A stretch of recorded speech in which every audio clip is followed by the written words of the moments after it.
கிருஷ்ணா. இப்போ நம்ம காவேரி நதி உருவாகக்கூடிய இடத்துல இருக்கோம். பின்னாடி இருக்கிற இடம் தான் காவேரி நதி உருவாகக்கூடிய இடம். இது காவேரி முதல்ல மத்திய பிரதேஷ்லேருந்து ஆந்திரா வழியாக ஹைதராபாத் வழியாக தான் கலந்துட்டு இருந்தது கடலில். இது சொல்கிறது பல யுகங்களுக்கு முன்னாடி இமவான் பார்வதி தேவி பரமேஸ்வர் கல்யாணத்துக்கு முன்னாடி அந்த காலத்துக்கு அப்புறமா இங்கே அகத்தியர் வந்து தெற்கு வடக்கு ரொம்ப அதிக கூட்டம் வந்ததால் பூபாரம் தாங்காமல் இருந்ததுனால அகத்தியரை தென்திலை நோக்கி பொதிகை மலையை நோக்கி அனுப்புகிறாரு பகவான் சிவபெருமான். இந்த வீடியோ கொஞ்சம் ரொம்ப லேக்கிங்காக இருக்கும். ரொம்ப நேரம் தூங்கல. நேற்று தான் காசியிலேருந்து வந்தேன். காலையில் 10 hours ட்ராவல் பண்ணி இங்கே வந்துட்டேன். மேபி நான் கொஞ்சம் நோட் பண்ணி வச்சுருக்கேன். ஏதாவது மறந்துட போகிறோன்றதுனால மேக்ஸிமம் சரியாக சொல்லிவிடுவேன். ஏதாவது தப்பு இருந்தால் மன்னிக்கணும். காவேரியை வந்து அகத்தியர் வரும்பொழுது விந்திய மலை வழிவிடாமல் கொஞ்சம் பிரச்சனை பண்ணுறாரு. அவருடைய கர்வத்தை அழிக்கிறதுக்காக தான் விசுவம் எடுத்து காமிக்கிறாரு. அதே மாதிரி காவேரி தாயும் இவங்க வழிவிடாமல் அகத்தியருக்கு கொஞ்சம் தொந்தரவு கொடுக்குற காலத்தில் தன்னுடைய கமண்டலத்தில் அந்த காவேரி தாயை வந்து முழுசையாக அடக்கி கொண்டு வந்துடுறாரு. அந்த இடத்துல நதியே இல்லாமல் கொண்டு வந்துடுறாரு. இங்கே வந்து இங்கே ஒரு அஸ்வத்தத மதம் இருக்குது. இங்கே கொஞ்சம் பட்டு போன மாதிரி உங்களுக்கு தெரியாது. பட்டு போல சுற்றி பாசி இங்கே இருக்கிற கிளைமேட்டில் அப்படி பிடிச்சிருக்கு. அஸ்வத்தக மரம், அஸ்வத் நாராயண மரம்னு சொல்கிறாங்க. அது அஸ்வத் மரம்னா அரச மரம்னாலே பகவான் நாராயணனோட அம்சம் தான். அதனால் அந்த அஸ்வத் மரத்துக்கு கீழே வந்து ஒரு சின்ன லிங்கம் பண்ணி அகஸ்தியர் வந்து பூஜை பண்ண ஆரம்பிக்கிறாரு. அவர் பூஜை பண்ணுற காலத்தில் கமண்டலத்தை தண்ணியை பக்கத்தில் வச்சுருப்பாரு. அந்த கமலத்துக்கு ஒரு காக்கை வந்து தட்டி விட்டுரும். காக்கை தட்டி விடுச்சேன்னு பார்த்தா சின்ன பாலகனா மாறி விநாயகராக காட்சி கொடுப்பாரு. இப்படி விநாயகர் நீங்கள் வந்து இப்படி பண்ணிட்டீங்க இல்லை, ஒரு ஜீவநதியை வந்து இப்படி கமலத்தில் அடக்கி வைக்கிறது சரி கிடையாது. அப்படி அடக்கி வச்சுங்க அப்படின்னா அது பல உயிர்களுக்கு என்னெல்லாம் முடியும். அவங்க என்ன தப்பாக பண்ணாலும் நம்ம சிக்ஷை தான் பண்ண தவிர்த்து ரக்ஷை கொடுக்கணுமா தவிர்த்து சிக்ஷை பண்ணக்கூடாது அப்படின்னு சொல்லி விநாயகர் சொல்வார். அப்போ இது விநாயகரால் தோற்றுவிக்கப்பட்ட நதியாக இருந்ததுனால விநாயக நதின்னு தான் அகஸ்தியர் பேர் இருக்கிறாரு. இல்லை இது அகஸ்திய நதி, உங்களால் நீங்கள் தானே கொண்டு வந்தீங்க அப்படின்னு சொல்லிட்டு சொல்கிறாங்க. அப்புறம் 2 பேருமா சேர்ந்து இது காக்கை வடிவேல விநாயகர் வந்து இதை அடைச்சி வச்சிருந்ததுல விரித்து விட்டதால் காக்கையால் விரிக்கப்பட்ட நதி காவேரி அப்படின்னு சொல்லி பேரோட இப்போது கர்நாடகாவில் ஆரம்பித்து நமக்கு பவானி வழியாக வந்து உங்களுக்கு மேட்டூர் பவானி எல்லாம் வந்து தஞ்சாவூர் முழுக்க செம்மையாக ஆக்கி பூம்புகார் அங்கே போய் கடலில் கலக்கிறாங்க. இந்த காவேரி தாயோடைய ஆரம்ப ஹிஸ்ட்ரி இது. இங்கே வந்த பிறகு இந்த நதிகளெல்லாம் சேர்றாங்க. அப்போ நதி தேவதைகள்லாம் ஒன்றா சேர்றாங்க. அப்போ வந்து பிரம்மதேவர் அந்த வழியாக வராரு. எல்லா நதிகளும் பிரம்மாவுக்கு வந்து நமஸ்காரம் சொல்கிறாங்க. எல்லா நதிகளும் லைனாக நின்று நமஸ்காரம் சொல்கிறாங்க. ஆனால் கங்கா மட்டும் அமைதியாக நிற்கிறாங்க. என்ன அப்படின்னு பார்த்தா பிரம்மதேவர் போய் கங்காவுக்கு ஒரு நமஸ்காரம் பண்ணிட்டு போகிறாரு. ஏன்னா நாங்கள்லாம் நதி தான், அவளும் நதி தான், அவங்களுக்கு தனியாக ஒரு மதிப்பு தரீங்க, எங்களுக்கு தரமாட்டேன்றீங்க அப்படின்னா, அப்படியெல்லாம் இல்லைம்மா, அது பகவான் பாதம் பற்ற தீர்த்தம், அது பகவத் பிரசாதம், அதுக்கு நான் நமஸ்காரம் பண்ணுறது என்னுடைய கடமை தானே அப்படின்னு பிரம்மா சொல்கிறாரு. அதுக்கு சமமான எனக்கு ஒரு அந்தஸ்து வேணும்னு சொல்லிட்டு இவங்களும் வந்து கடும் தவம் புரிகிறாங்க பிரம்மாவை நோக்கி. பிரம்மா வந்து அவங்களுக்கு சமமான அந்தஸ்து வேணுன்னா அவங்களுக்கு கொடுக்க முடியாதுமோ, அதில் நீசம் குறைவு. நீசம்னா 16ல் 1 பங்கு, ஷௌடஷம்னா 16, நீஷம்னா 16ல் 1 பங்கு. 16ல் 1 பங்கு குறைவு. நீ கங்கையை விட 16ல் 1 பங்கு தான் குறைவு. மற்றதெல்லாம் 50%, 20%, 25% தான் இருப்பாங்க கங்கையோட கம்பேர் பண்ணும்போது. பட் இவங்க வந்து 16ல் 1 பங்குன்னு இவங்களுக்கு மனசு ஒத்துக்கல. அவங்களுக்கு மனசு ஒத்துக்காததுனால மறுபடியும் பகவான் விஷ்ணுவை நோக்கி தவம் பண்ண ஆரம்பிக்கிறாங்க. பகவான் ஒரு 5 தடைகளை கொடுக்குறாரு. 5 தடைகளை மீறி அவங்க வந்து முழுமையாக அந்த தவத்தை இருந்து முடிக்கிறாங்க. ஏன்னா பகவான் எப்பவுமே சுலபத்தில் யாருக்கும் கருணை கொடுத்துட மாட்டார். அதே மாதிரி அதுக்கு தகுதியானவங்களான்னு பார்க்கறதே ரொம்ப வந்து செக் பண்ணி தான் பண்ணுவார் பகவான். அது என்ன சொல்கிறது, பல்ல பிடிச்சி பார்க்குறதுன்னு அந்த அளவு ரொம்ப ஃபில்டர் பண்ணிவிடுவார். அதனால அசத்துக்கள் எல்லாருமே பார்த்தீங்கன்னா விஷ்ணு, பிரம்மா, சிவன், இந்த பக்கம் துர்கா, பிரம்மா, சிவன் இப்படி போகிறத தவிர விஷ்ணு பக்கம் யாருமே தவம் பண்ணி வர வாங்கின அசுரர்களே இருக்க முடியாது. ஏன்னா இவருக்கு தெரியும் யாருக்கு கொடுக்கணும் யாருக்கு கொடுக்கக்கூடாதுன்றது. அதனால் இவங்க அப்போ 5 தடைகளுக்கு அப்புறம் தவத்தை பூர்த்தி பண்ணதும் பகவான் விஷ்ணு அவங்க முன்னாடி வந்து தோன்றுறாங்க. பகவான் விஷ்ணு கேட்குறாரு, உங்களுக்கு என்ன வரம் வேணும்னு. நான் கங்கையை விட உயர்ந்தவளாக இருக்கணும் அப்படின்றாங்க. அப்படி எப்படிமா, இல்லை எனக்கு கண்டிப்பாக வேணும் அப்படின்னு. சரி, கங்கை எதனால் புனிதமானவள் நீ நினைக்கிற அப்படின்றாரு. எல்லாரும் சம்மந்தான், எனக்கு கங்கை எப்படி புனிதமானவள் நீ நினைக்கிற அப்படின்னு. உங்கள் பாதம் பட்டு வந்தது திருவிக்கிர அவதாரத்தில் இவருடைய பாதம் பட்டு பூமிக்கு வந்த கங்கை, அந்த கங்கை வந்து உங்கள் பாதம் பட்டதால் அது புனிதமானது. நாங்கள் அதை விட கொஞ்சம் குறைச்சல் தானே. சரி அது என்ன ஒரு முறை பட்டு வந்துருச்சு அவ்வளோதானே, நான் வந்து உன்னுடைய 5 தடங்களை தாண்டி நீ இந்த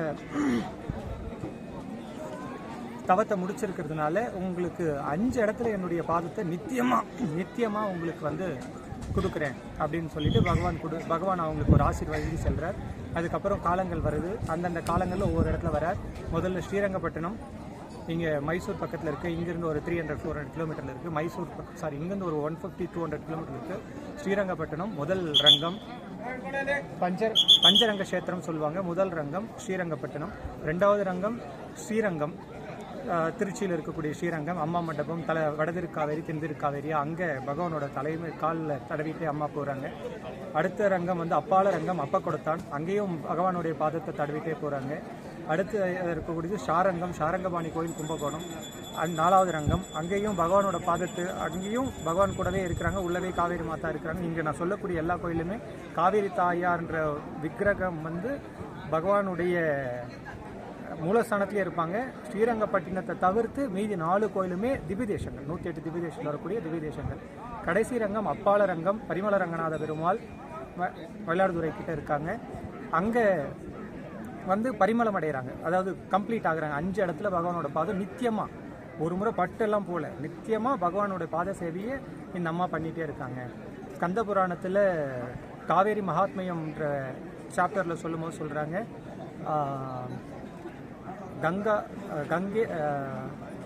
கங்கே சாயோச்சு காவேரி ஸ்ரீரங்க மன நிவாரணி அப்படின்னு ஒரு ஸ்லோகத்தில் வருது. லைக் தட், எனக்கு சரியாக டக்குன்னு ஞாபகம் இல்லை. அது என்னென்னா, கங்கையை விட சிறந்த காவேரி தாயே, ஸ்ரீரங்கநாதருக்கு மனதிற்கு மிகவும் பிடித்தவளே அப்படின்னு சொல்லி தான் அந்த காவேரி மகாத்மியமே ஆரம்பிக்குது. கங்கையை விட உயர்ந்ததா தாழ்ந்ததான்றதை காட்டிலும் பகவானுக்கு ரொம்ப பிடிச்சமான நதியாக பகவானே வந்து சொல்கிறார். அதனால் ஒரு முறை பட்டு விடலை, இங்கே 5 இடத்துலையும் நித்தியமாக பகவானோட பாதம் அதில் பட்டுகிட்டே இருக்குது. இது வந்து நடந்தது ஒரு துலா மாதம். துலா மாதம்னா நமக்கு இந்த ஐப்பசி மாதம், தீபாவளி வரக்கூடிய மாதம் துலா மாதம்.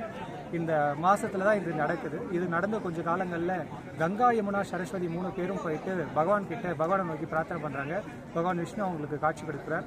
காட்சி கொடுத்து என்ன வேணும்னு கேட்கும்போது, இந்த மாதிரி எல்லாரும் மூட்டையாக பாவங்களை செஞ்சுட்டு என் காலில் கொட்டிட்டு போயிடுறாங்க குளிக்கிறன்ற பேரில், இந்த பாவங்களை எங்களால் சுமக்க முடியல, நாங்கள் என்ன பண்ணணும்னு கேட்கும்போது, நீங்கள் எல்லாரும் போய் துலா மாதத்தில் காவேரி ஸ்நானம் பண்ணுங்கள் அப்படின்னு சொல்கிறாரு.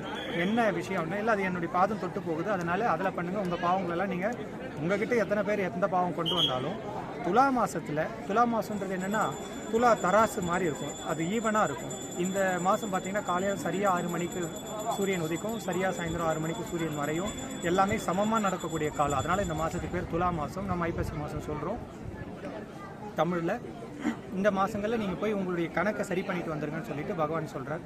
பகவான் சொன்னதும் இவங்க வரும்பொழுது மறுபடியும் திரும்பி கங்கா கேட்குறாங்க, நாங்கள்லாம் அவங்கக்கிட்ட இருந்த பாவத்தை விட்டு தான் காவேரியோட பாவம் எங்கே போகும் அப்படின்னு. உடனே பகவான் சொல்கிறார், என்னுடைய பாதத்தை தொட்டுக்கிட்டே இருக்கேன், பாத சேவை பண்ணிக்கிட்டே இருக்கக்கூடிய காவேரிக்கு ஏது பாவம்? உங்கள் பாவத்தை விட்டுறதோடு நீங்கள் உங்கள் வேலையை முடிங்க. காவேரிக்கு ஒரு நாளும் பாவங்கள் இருக்காது, காவேரி எப்போவுமே புண்ணியமான நதி, புனித நதி அப்படின்னு சொல்லிட்டு பகவான் சொல்கிறார். அதை சொன்னோடனே கங்கா மாதா மறுபடியும் கேட்குறாங்க, நாங்கள் மட்டும் இருந்தால் எப்படி? 66 கோடி நதிகள் இந்த அண்ட சராசரம் முழுக்க இருக்குது. நம்ம பூலோகத்தை தவிர்த்து மற்ற அண்டங்களில் இருக்கக்கூடிய நதிகளெல்லாம் சேர்த்து 66 கோடி நதிகள் இருக்குன்னு கங்காதேவி சொல்கிறாங்க. 66 கோடி நதிகளுக்கும் இந்த வாய்ப்பு கிடைக்கணும் அப்படின்னு சொன்னோடனே, சரி எல்லா நதிகளும் இந்த துலா மாதத்தில் ஒரு மாதம் இங்கே வந்து இந்த காவேரியில் ஜலம் நீராடுங்க, உங்கள் பாவங்கள் எல்லாமே தீர்க்கப்படும் அப்படின்றாரு. உடனே பகவான் சொல்கிறாரு, உங்களுக்கு மட்டும் இல்லை, அந்த காலங்களில் இந்த துலா மாத காலங்களில் யார் வந்து காவேரியில் ஸ்நானம் பண்ணாலும் நீராடினாலும் அவங்க பாவங்களும் தீர்க்கப்படும் அப்படின்னு சொல்கிறார். பாவங்கள்னால் பூர்வ ஜென்ம பாவங்கள், தெரியாமல் பண்ண பாவங்கள், நேற்று கொலை பண்ணிவிட்டு இன்றைக்கி வந்து நீராடினா சரியாக போய்ட்டுன்ற பாவங்கள்லாம் கிடையாது. அதுக்கெல்லாம் எந்த நீராட்டிலையும் உங்களுக்கு மன்னிப்பு கிடைக்காது. அது பாவங்கள்லாம் தீர்க்கணுன்னே ஏதாவது ஒரு தப்பு பண்ணிட்டு நேராக கலைஞ்சு வரலான்னு நினைக்காதீங்க. தெரியாமல் பண்ணக்கூடிய, தவறி பண்ணக்கூடிய பாவங்கள், பூர்வ ஜென்ம கர்மாவால் இந்த பிறவி மறுபடியும் எடுக்கிறீங்க இல்லைங்களா, இந்த பாவங்களில் கழிக்கக்கூடிய இடம், அதுக்கு தான் இந்த துலாஸ்தானம். இதை சொன்னது இது வருது. இந்த துலாஸ்தானங்கள் நடக்கிற காலம் வந்துருச்சு, தொடர்ந்து நடந்துகிட்டே இருக்குது. இதுக்கு அடுத்து ஒரு குட்டி கதை. இது நடந்துகிட்டே இருக்குது. ஒரு முடவன், அவருக்கு கால் வந்து ரெண்டுமே நடக்க முடியாது, கொஞ்சம் தூரம் காவேரியிலேருந்து கொஞ்சம் தூரமாக இருக்கிறாரு. அதனால் அவர் வந்து தினமும் நடந்து வராரு. 30வது நாள் கிட்ட வராரு, 30 நாள் முடிஞ்சு போச்சு. அப்போ தான் வந்து காவேரி கரையை சேர்றாரு. எல்லாரும் என்னன்னா இந்த மாதிரி ஆயிடுச்சு, நான் காவேரியில் துலாஸ்தானம் பண்ணலான்னு வந்து என்னால் முடியல, மாதம் முடிஞ்சிருச்சு, இன்னையோட மாதம் முடிஞ்சிச்சு, நான் என்ன பண்ணேன், எல்லா பக்தரும் சொல்கிறேன், என்னவோ நீ பண்ணது என்னமோ பகவான் கிருப்பை இல்லை, அவ்வளோதான், என்ன பண்ணுறது விடு அப்படின்னு சொல்லிட்டு போகிறாங்க. இவர் அழுதுகிட்டே இருந்து பகவானே முன்னாடி தோன்றுறாரு. அவருக்கு கால் மட்டும் இல்லை, என்ன மாதிரி மூளையும் கொஞ்சம் முடம் போல இருக்குது. பகவானே நேரில் தோணின பிறகு அப்போ பகவான் கிட்ட என்ன சொல்லி கேட்கணும், பகவானே முக்தி கொடுங்க, உங்கள் ஆசீர்வாதத்தை கொடுங்க அப்படின்னு சொல்கிறத தவிர்த்து இந்த மாதிரி காவேரி ஸ்நானம் என்னால் பண்ண முடியல, எனக்கு ஒரு வழி பண்ணி கொடுங்க. என்னப்பா இப்போ காவேரி ஸ்நானம் பண்ணி ஆகணுமா? ஆமாம் பண்ணி அவனை அடுத்த வருஷம்லாம் முடியும், எனக்கு நல்ல காலை கொடுங்கன்னா மறுபடியும் எத்தனை முறை வேணா வரலாம். இருந்தாலும் அவர் அதை கேட்ட உடனே சொல்கிறாரு, என்ன சொல்கிறாங்க, என் பக்தர்கள் கூட என்ன கேலி பண்ணிட்டு போகிறாங்க, அவங்க பண்ணிட்டு போகிறாங்க, நீ என் பக்தன் தானே, நான் உனக்கு சொல்கிறேன், கார்த்திகை 1ஆம் தேதியும் இந்த ஐப்பசி மாதம் 30 நாள் பண்ண பலன் என்னமோ கார்த்திகை 1ஆம் தேதி பண்ணாலும் அதே பலன் தான் அப்படின்னு சொல்லிட்டு பகவான் முடவன் முழுக்குன்னு அந்த நாளுக்கு ஒரு பேர் வச்சு ஐப்பசி 30 நாள், கார்த்திகை 1ஆம் நாள், இந்த 31 நாளும் காவேரி ஸ்நானம் பண்ணால் சகல தோஷங்கள் பாவங்கள் எல்லாம் வந்து கழியும் அப்படின்றது வந்து பகவானாலே கொடுக்கப்பட்டது. ஸ்கந்த புராணம் காவேரி மகாத்மை என்ற புத்தகத்தில் இது வந்து தெளிவாக இதை பற்றியான விஷயங்கள் எல்லாம் இருக்குது. இப்போ நாங்கள் வந்து தலைக்காவேரியில் இருக்கோம். இந்த பஞ்சரங்கம்னு இப்போ நான் சொன்னேன் இல்லைங்களா, ஸ்ரீரங்கப்பட்டினம், ஸ்ரீரங்கம், அப்பக்குடத்தான், ஷாரங்கம், திருவிந்தலூர், நாங்கள் இப்போ 5 கோவிலுக்கும் போகிறோம். இன்றைக்கி ஆரம்பிச்சிருக்கோம். இங்கே காவேரி ஆரம்பிக்கிற இடம் இது காவேரி பரிக்கிரமா அப்படின்ற ஒரு மாடலில் நாங்கள் இதை பண்ணுறோம். இங்கே காவேரியை ஒரு சுற்றிட்டு இந்த காவேரி போகிற வழியெல்லாம் இருக்கிற கோயில் பார்த்துட்டு மறுபடியும் காவேரி கடைமடையில் வந்து கடலில் கலக்கிற இடத்துல மறுபடியும் சுற்றி வந்து இங்கே ரீச் ஆகும். அதை கோவிலை ஒரு ரவுண்டு சுற்றுற மாதிரி நாங்கள் காவேரியை ஒரு ரவுண்ட் பரிக்கிரமா பண்ணுறோம். இப்படி பண்ணால் தான் பலனா? காவேரியில் எங்கே குளிங்க 5 இடத்துல குளிச்சா தான் பலனாலாம் கிடையாது. காவேரி ஜலம் உங்கள் வீட்டுக்குள்ள இருந்து அதை எடுத்து தலையில் தெளிச்சிட்டாலும் அதே பலன் தான், ஒரு சொட்டு பட்டாலும் அதே பலன் தான். பிரௌட்சம் பண்ணிக்கிறது, குளிக்கிறது, எதுவாக இருந்தாலும் எங்கே வேணுனாலும் காவேரி தலைக்காவேரியில் ஆரம்பித்து கடைமடையில் போயிட்டு கடலில் கலக்கிற வரைக்கும் எப்போ வேணாலும் எங்கே வேணாலும் குளிக்கலாம். நாங்கள் ஏன் பண்ணுறோன்னா வேலை இல்லை, சும்மா அப்படியே சுற்றி வரதுக்கு பதிலாக காவேரி பரிக்கிரமா பண்ணலாமே அப்படின்னு பண்ணுறோம். 5 இடத்துலையும் போய் பண்ணணும்னு அவசியம் கிடையாது. எங்கள் மன திருப்திக்காக நாங்கள் பண்ணிக்கிறோம், தவிர்த்து இது எந்த சாஸ்திரத்துலையும் குறிப்பிடப்படலை. நாங்களாம் எங்கள் விருப்பத்துக்காக பண்ணுறோம். ஹரே கிருஷ்ணன். யாரெல்லாம் முடியுமோ அவங்கெல்லாம் வந்து இந்த காவேரி இன்னும் அடுத்த வாரம் சாட்டர்டே சண்டே வரைக்கும் இருக்காங்க. இல்லைனா வருஷம் துலா மாதம் வரும், தீபாவளி வரும்போது ஞாபகம் வச்சுக்கிட்டா போகணும். தீபாவளிக்கு முன்னாடி ஒரு 10-15 நாள் கிடைக்கும், தீபாவளிக்கு அப்புறம் ஒரு 10-15 நாள் கிடைக்கும். எப்போ வேணால் நீங்கள் துலாஸ்தானம் பண்ணிக்கலாம். ஹரே கிருஷ்ணன்.